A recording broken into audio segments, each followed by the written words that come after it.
Hello friends, good afternoon. কেমন আছো সবাই? আশা করি সবাই ভালো আছো, আমিও খুব ভালো আছি।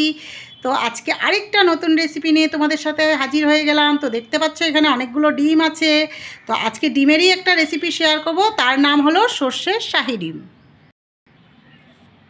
তো বন্ধুরা, সর্ষের শাহী ডিম বানানোর জন্য ডিম তো অবশ্যই লাগবে। এখানে আমি 6টা ডিম বয়েল করে রেখেছি। আর এটা বানানোর জন্য যা যা লাগবে তা আমি বলে দিচ্ছি। এখানে লাল সাদা শস্য দুটাই বাটা আছে, আছে কাজু পোস্ত বাটা, কাঁচা লঙ্কা বাটা, পেঁয়াজ বাটা, রসুন বাটা, আদা বাটা। তো এগুলো দিয়েই করব। তো চলো রান্নাটা স্টার্ট করছি। তো বন্ধুরা, আগে ডিমটাকে একটু ফুটো ফুটো করে নেব, যাতে মশলাগুলো ভালো করে ঢুকে খেতেও খুব সুস্বাদু হয়। তো আমি এরকম করে কাঁটা চামচের সাহায্যে ডিমটাকে ভালো করে ফুটো ফুটো করে রাখছি। তো বন্ধুরা, দেখতে পাচ্ছ আমি কাঁটা চামচের সাহায্যে সবগুলো ফুটো ফুটো করে দিয়েছি। এখন আমি ডিমটা ভাজবো হালকা। তো একটু নুন দিয়ে দিচ্ছি, 1 চিমটি হলুদ দেব, কারণ কি এটা রান্নাটা একটু সাদা সাদা হবে, যেহেতু শাহি শাহি ব্যাপার, তাই আমি বেশি হলদি দেইনি। এখন এটা ভালো করে মিক্স করে নিচ্ছি। তো আমার কড়াইটা বসিয়ে দিয়েছি, কড়াই গরমও হয়ে গেছে। তো এখন আমি তেল দিয়ে দিচ্ছি। এটা আমি সরষের তেলে করব, সরষের তেলের টেস্টটা আরও দ্বিগুণ বাড়িয়ে দেয়। তো আমি এক এক করে ডিমগুলো এখন ভেজে নিচ্ছি।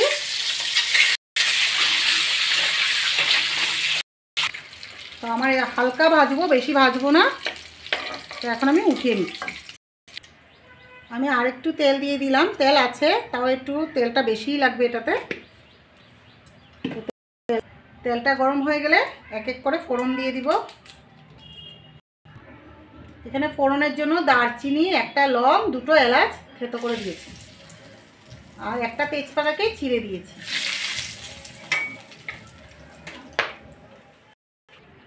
তো এখন পেঁয়াজ বাটাটা দিয়ে দিচ্ছি, 1/2 চামচের মতো রসুন বাটা, 1/2 চামচ আদা বাটা, 1 চামচের মতো কাঁচা লঙ্কা বাটা। এখন এটাকে ভালো করে ভেজে নেব। এটা খেতে এত দারুণ হয় বন্ধুরা, খুবই টেস্টি হয়। নুন দিয়ে দিলাম 1/2 চামচের মতো, হলদি ওই সামান্য পরিমাণে দিলাম, 1/2 চামচের মতো জিরের গুঁড়ো দিয়ে দিলাম, 1/2 চামচ ধনে গুঁড়ো, সামান্য পরিমাণে কাশ্মীরি লঙ্কা দিয়েছি, বেশি দেবো না, বেশি দিলে কালারটা একদম লাল লাল হয়ে যাবে। তো আমি লাল লাল চাইছি না, এটা শাহি যেহেতু একটু সাদা সাদা হলে ভালো লাগে।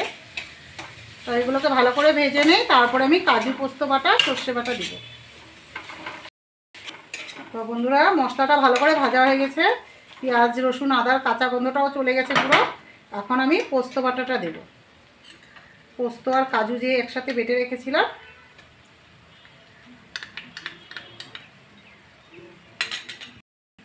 এখন সর্ষে বাটাটা দেব। এখানে সাদা লাল দুটাই আছে বাটা, দুটা সর্ষেই খেতে ভালো লাগে।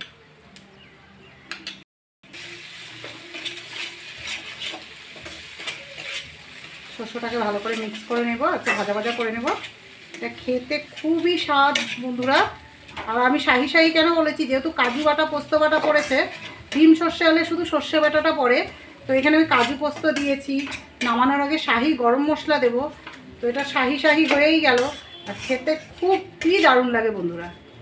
আমরা ডিমের অনেক কিছুই খেয়েছি, ডিমের কারি, ডিমের কষা, এইভাবে বানিয়ে খেয়েও সর্ষে ডিম খুবই ভালো লাগবে। তো বন্ধুরা, এখন ভালো করে ভাজা ভাজা হয়ে গেছে। তো আমি সামান্য পরিমাণে জল দিয়ে দিব।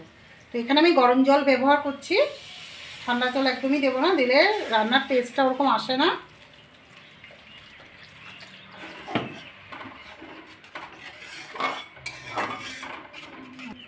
আর একটু জল দিয়ে দিলাম, জলটা একটু কম লাগলো আমার, বাস আর দেবো না।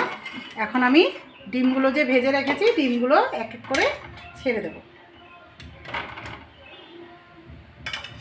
এটাকে আমি সিমে এখন 10 মিনিটের মতো হতে দেব। তারপরে আমি নামানোর আগে শাহি গরম মশলা দিয়ে নামিয়ে নেব। গন্ধটা দারুণ বেরিয়েছে বন্ধুরা, কি বলবো। তোমরা একবার এভাবে বানিয়ে খাও, খুবই ভালো লাগবে। তো এখন আমি 10 মিনিটের জন্য ঢাকা দিচ্ছি। আর গ্যাসের আঁচটা মিডিয়াম আছে করব, এটা বেশি ফুল স্টিম দেব না। তো আমি 10 মিনিট পরে আবার আসছি। তো বন্ধুরা আমার 10 মিনিট হয়ে গেছে, এখন আমি ঢাকনা খুলে দিচ্ছি। দেখতে পাচ্ছ কালারটা এত সুন্দর এসছে, পুরো সাদা সাদা, ভালোই লাগছে। গন্ধটা তো বলেই লাভ নেই, এত সুন্দর গন্ধ বেরিয়েছে বন্ধুরা। খেতে খুবই টেস্টি হয় এটা, একবার ঘরে প্লিজ ট্রাই করে দেখো, খুবই ভালো লাগবে। তো এখানে আমি সানরাইজের শাহি গরম মশলাটা দিচ্ছি লাস্টে, টেস্টটা আরও দ্বিগুণ বাড়িয়ে দেয়। তো বন্ধুরা আমার হয়ে গেছে, আমি 2 মিনিটের জন্য আরও ঢাকা দিয়ে দিব, কারণ কি গরম মশলার গন্ধটা যেন সুন্দর করে বসে যায়, তো খেতে আরও দারুণ লাগবে। তো 2 মিনিটের জন্য আমি ঢাকা দিয়ে দিচ্ছি। তো বন্ধুরা আমার ডিম সর্ষে রান্না কমপ্লিট। রেসিপিটা কীরকম লাগলো, ভালো লাগলে লাইক, ফলো, শেয়ার, কমেন্ট করতে ভুলো না। তোমরা অবশ্যই একবার ট্রাই করে দেখতে পারো, খুবই খেতে দুর্দান্ত লাগে। তো আজকের মতো ভিডিওটা এতটুকুই, নেক্সট ভিডিওতে আবার দেখা হচ্ছে নতুন একটা রেসিপি নিয়ে। তো আজকের মতো টাটা।